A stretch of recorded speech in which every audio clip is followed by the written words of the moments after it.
सब सुनने वालों को मेरा सादर प्रणाम। आज मैं आपके सामने लेखिका मालती जोशी द्वारा लिखित कहानी चंद्रहार प्रस्तुत करने जा रही हूँ। अम्मा, परसों मीनू आ रही है। आलोक ने माँ को सूचना दी।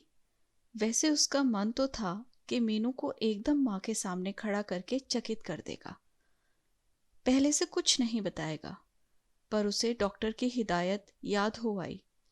अच्छी हो या बुरी, माँ को कोई खबर बहुत एहतियात से ही देनी है। किसी भी तरह का आकस्मिक धक्का उनके लिए खतरनाक हो सकता है। उसने तो सोचा था कि मीनू के आगमन की सूचना पाते ही अम्मा का चेहरा खुशी से खिल उठेगा, पर माँ वैसे ही जड़वत बैठी रही। उनके चेहरे पर कोई प्रतिक्रिया दिखाई नहीं दी।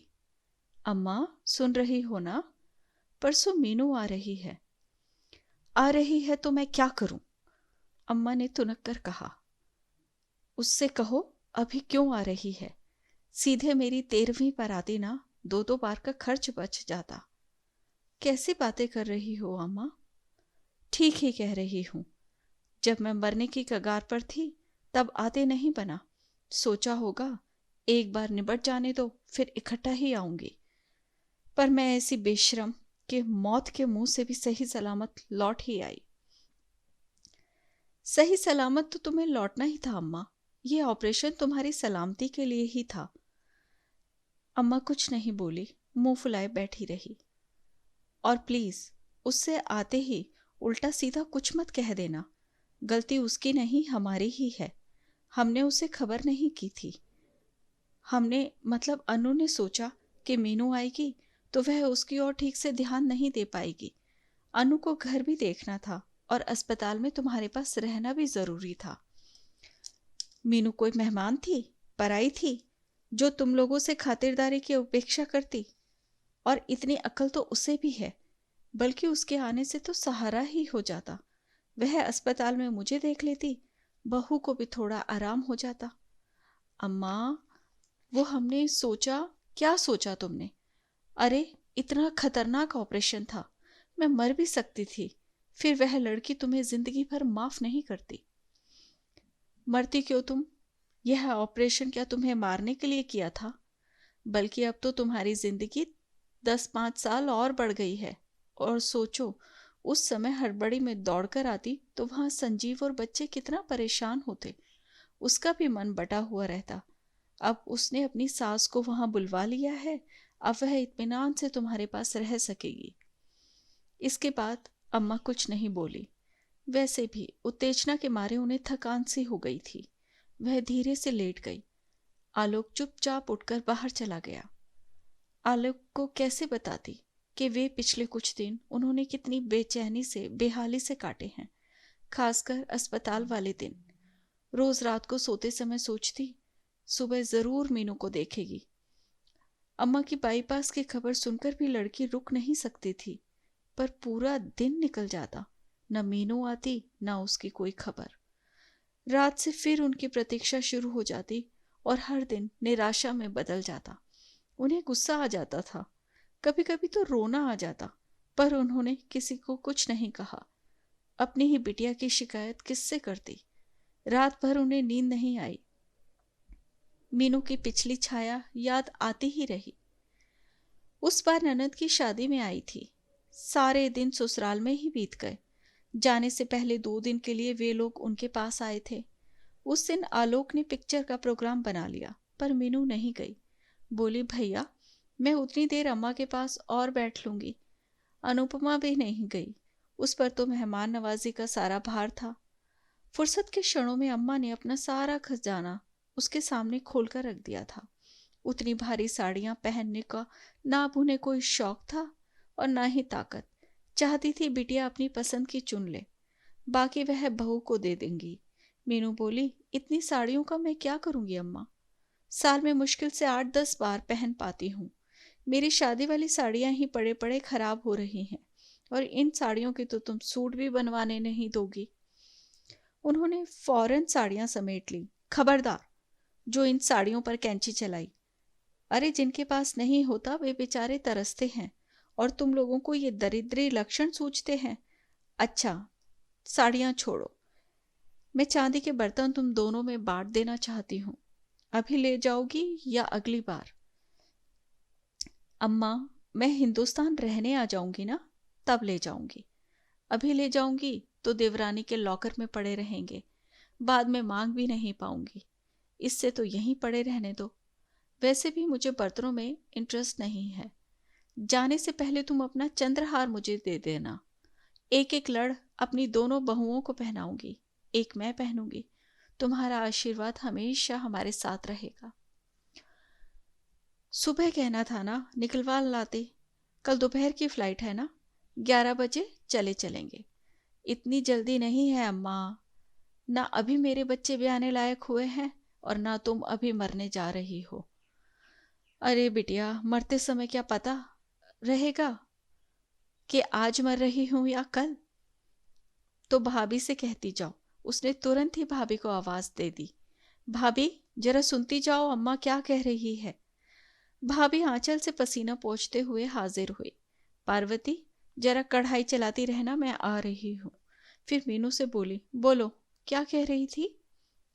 मैं नहीं, अम्मा कह रही है। भाभी ने अब अम्मा की ओर देखा। वह सक पका गई। धीरे से बोली, मैं मर जाऊं तो मेरा चंद्रहार इसे दे देना। तो अपने हाथ से दे दीजिए ना, मरने का इंतजार क्यों करती हैं। मैं जाऊं, मेरी कढ़ाई जल रही है। बाद में पार्वती ने बताया कि बहू जी बड़बड़ा रही थी कि सेवा करने के लिए तो हम हैं और मेवा लूटने के लिए बिटिया रानी। मजाक में ही सही, बेटी ने एक इच्छा प्रकट की थी, तो अम्मा जी ने निश्चय कर लिया था कि अपनी लाडली की इच्छा का मान जरूर रखेंगी। ऑपरेशन की तारीख तय होते ही वह बैंक गई थी और हार निकाल लाई थी। मन हुआ कि बहू से कह दे कि ऑपरेशन के दौरान उन्हें कुछ हो जाए तो मीनू को उसकी सौगात दे दे, पर बहू की उस दिन की बात याद करके हिम्मत ही नहीं पड़ी। सब कुछ उन्होंने भाग्य के भरोसे और ईश्वर के भरोसे छोड़ दिया था, और ईश्वर उन्हें अपने घर में लौटा लाए थे। अब वह अपने हाथ से बेटी को उसकी थाती सौंप पाएंगी। शाम को बहू चाय देने आई तो उन्होंने पूछा, मेरी अलमारी की चाबी तुम्हारे पास है ना। हाँ अम्मा, क्यों। सोच रही थी बैठे बैठे जरा ठीक ही कर लेती। अम्मा जी, अभी आपकी तबीयत उतनी ठीक नहीं हुई है। बेकार में परेशान मत हो, पहली फुर्सत में मैं ही ठीक कर दूंगी। अरे बिटिया, मैं कोई पूरी थोड़े ही खंगालूंगी, बस बिट्टी के लिए एक खाना खाली करना है, सो पार्वती की मदद से कर लूंगी। पर गेस्ट रूम में अलमारी है तो। नहीं, बिट्टी इस बार अकेली आ रही है, मेरे पास मेरे कमरे में ही रहेगी। उन्होंने दृढ़ता से कहा। बहू फिर कुछ नहीं बोली। दूसरे दिन उन्होंने फिर याद दिलाया, पर इस बार बहाना दूसरा था। अरे, ऑपरेशन से पहले चेन, चूड़ियां, टॉप सब उतार कर रख दिया था ना, सोचती हूँ मीनू के आने से पहले पहन लो। जवाब में बहू छन्न से चाबियां पटक कर चली गई थी।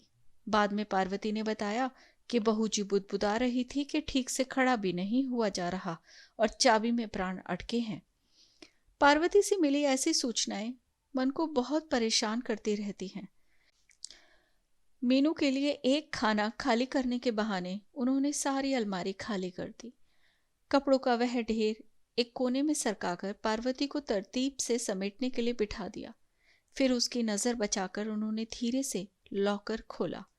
ऑपरेशन के लिए जाने से पहले उन्होंने रोज पहनने की सारी चीजें उतारकर एक रुमाल में बांध दी थी। वह रुमाल यथावत रखा हुआ मिल गया। उसे परे रखकर उन्होंने दोबारा भीतर तक हाथ डालकर टटोला। बैंक के कागज पत्तर थे, खास खास अवसरों पर निकलने वाले पूजा के बर्तन थे। पाउच में रखी हुई दर्जन भर अंगूठियां और टॉप्स थे। चांदी के गणेश थे, अमेरिकन डायमंड की चूड़ियां थी। मतलब कि सब कुछ था, पर वह मखमली बटुआ कहीं नजर नहीं आया। पता नहीं क्यों उन्हें एकदम थकान सी महसूस होने लगी। उन्होंने लॉकर बंद किया और रुमाल की पोटली को मुट्ठी में दबाकर लेट गई। उन चीजों को पहनने का भी उत्साह नहीं रहा। मीनू के आने के बाद 2-3 दिन फुर से कैसे उड़ गए पता ही नहीं चला। मम्मी को ठीक ठाक देखकर वह भी बहुत खुश थी, और भैया भाभी को उस पर प्यार बरसाते देख मीनू की अम्मा भी खुश थी। रात को जब घर पर सो गया तो उन्होंने मीनू से कहा, बिट्टी मेरा एक काम करेगी? पानी चाहिए अम्मा, या दूध गर्म कर दूं? नहीं रे, वह सब तो थर्मस में रखा हुआ है। तो एक बार मेरा लॉकर खंगाल ले, एक चीज नहीं मिल रही और मुझसे वहां ज्यादा देर तक खड़ा नहीं हुआ जाता। मीनू ने दरवाजा बंद किया और लॉकर का पूरा सामान चादर पर सजा दिया। देख लो अम्मा क्या चाहिए, बता दो, मैं अलग से रख दूंगी। उन्होंने पहले से ही देख रखा था, फिर भी एक सरसरी निगाह सब चीजों पर डाल दी और सिर हिला दिया। मीनू ने सारा सामान उठाकर तरतीब से वापस रख दिया, लॉकर बंद किया और पलंग पर बैठकर बोली, कौन सी चीज नहीं मिल रही है? चंद्रहार। अस्पताल जाने से पहले बैंक से लाकर लॉकर में रखा था कि तुम्हें दूंगी, पर वही गायब है। कमाल करती हो अम्मा, अस्पताल जाने से पहले तो तुम्हें यह सारा सामान भी बैंक में रखवा देना था। 7-8 दिन तक घर तो एक तरह से सूना ही रहा होगा। चोर अगर आता तो उसकी तो चांदी हो जाती। चाबी किसके पास थी? तेरी भाभी के पास। हो सकता है उन्होंने संभाल कर वहीं उठाकर रख दिया हो, पूछ कर देख लो। ना बाबा, ऐसा महाभारत मचाएगी के पास, उसकी आदत तो तुम जानती ही हो। उस दिन चाबियां ही मांग ली थी तो ऐसा ताव खा गई कि क्या बताऊं। तो फिर अब उस बात को मन से निकाल दो अम्मा और सो जाओ। वह लेट तो गई और मीनू की तसल्ली के लिए उन्होंने आंखें भी मूंद ली, पर किसी के कहने भर से कोई बात मन से निकल पाती है क्या? लेटे लेटे मीनू को अचानक कुछ याद आया। अम्मा, तुम्हारे लॉकर से वह लाल रेशम की थैली जिसमें तुम बाबूजी की चिट्ठियां रखा करती थी गायब है। हे भगवान! वह एकदम उठ बैठी। बिट्टी, वह बड़े वाला सफेद संदूक खोल दे। हे भगवान, इतनी रात को! मीनू ने याचना के स्वर में कहा, पर अम्मा उसकी ओर बड़ी आशा से देख रही थी तो उसे उठना ही पड़ा। कोने में रखे उस संदूक को खोलना आसान काम नहीं था। उस पर दुनिया भर का कबाड़ रखा हुआ था। संदूक में भी बड़ा अल्लम गल्लम सामान तो था ही। पुराने ढेर सारे एल्बम, खानदान के ग्रुप फोटो, बाबूजी को यहाँ वहाँ से मिले हुए मान पत्र, सर्टिफिकेट्स, मेडल्स, शादी के कार्ड्स, परिवार भर की जन्म कुंडलियाँ। एक पूरा संसार बंद था उसमें, जिसे अम्मा ने बड़े जतन से सहेज कर रखा था। उसी सामान को उलटते पलटते वह रेशमी थैली हाथ पर आ गई। वह कुछ सोचती इससे पहले ही अम्मा ने झपट कर उसके हाथ और अधीरता से डोरियां सरकाई और उसमें से वह जामुनी मखमली पाउच निकल आया। उसे माथे से छुआते उन्होंने कहा, शुक्र है भगवान का, मिल तो गया। चल, अब मिल गया है तो चुपचाप रख ले, मेरी एक चिंता तो दूर हुई। उन्होंने जैसे ही पाउच आगे बढ़ाया, मीनू ने एक झटके से हाथ हटा लिया, जैसे उसे बिजली का करंट लग गया हो। नहीं अम्मा, अब मैं यह हार नहीं लूंगी। क्यों? मेरी चीज है, मैं दे रही हूं। हाँ, पर इस हार को देकर तुम पता नहीं क्या क्या सोच गई थी। तुमने तो भाभी को भी कटघरे में खड़ा कर दिया। कल को भाभी भी ऐसा ही कर सकती है। भाभी तो यही सोचेगी कि यह चीज 3 साल पहले ही तुमने मुझे दे दी होगी और किसी को बताया तक नहीं। वह तो सोचेंगी कि इस तरह तुमने और भी बहुत कुछ दिया होगा जिसका उन्हें पता नहीं। तुमने तो अपना एक शक किसी पर जाहिर नहीं किया, पर भाभी को तो तुम जानती हो, वह तो पूरी दुनिया में ब्रॉडकास्ट कर देगी। मैं तो शर्म के मारे भैया के सामने खड़े भी ना हो पाऊंगी। अरे, इसमें शर्म की क्या बात है? क्या मुझे इतना भी हक नहीं? अम्मा, तुम्हारे हक से ज्यादा महत्वपूर्ण है भैया भाभी का विश्वास, जो मैं तोड़ना नहीं चाहती। रिश्ते नाजुक होते हैं अम्मा, दर्पण की तरह। एक बार दरक गए तो किसी मतलब के नहीं रहते, और मैं इन रिश्तों को सहेजना चाहती हूँ। मैं चाहती हूँ तुम्हारे जाने के बाद भी इस घर में मेरा दाना पानी बना रहे। मैं जब जब भारत आऊं, इस घर के दरवाजे मुझे खुले मिलें, ताकि मैं तुम्हारी यादों को फिर से जी सकूं। कल को मेरे बच्चों की शादियां हो तो मैं हक के साथ भात मांगने आ सकूं। ये मेरे पीहर की देहरी है अम्मा, मेरे लिए किसी भी हार से ज्यादा कीमती है। प्लीज इसे मुझसे मत छीनो। और यह बात कहते कहते मीनू का गला भर आया, आंखें छलछला आई। अम्मा ने आगे बढ़कर उसे गले से लगा लिया और उसकी पीठ पर हाथ फेरते हुए बोली, अरे वाह, मेरी लाडो तो मुझसे भी ज्यादा समझदार हो गई है। और यह कहते हुए उनकी आवाज भी भीग गई। धन्यवाद। मानवीय जीवन से जुड़ी हुई इसी तरह की कहानियों को सुनने के लिए कृपया करके मेरे चैनल को लाइक एंड सब्सक्राइब अवश्य करें। धन्यवाद।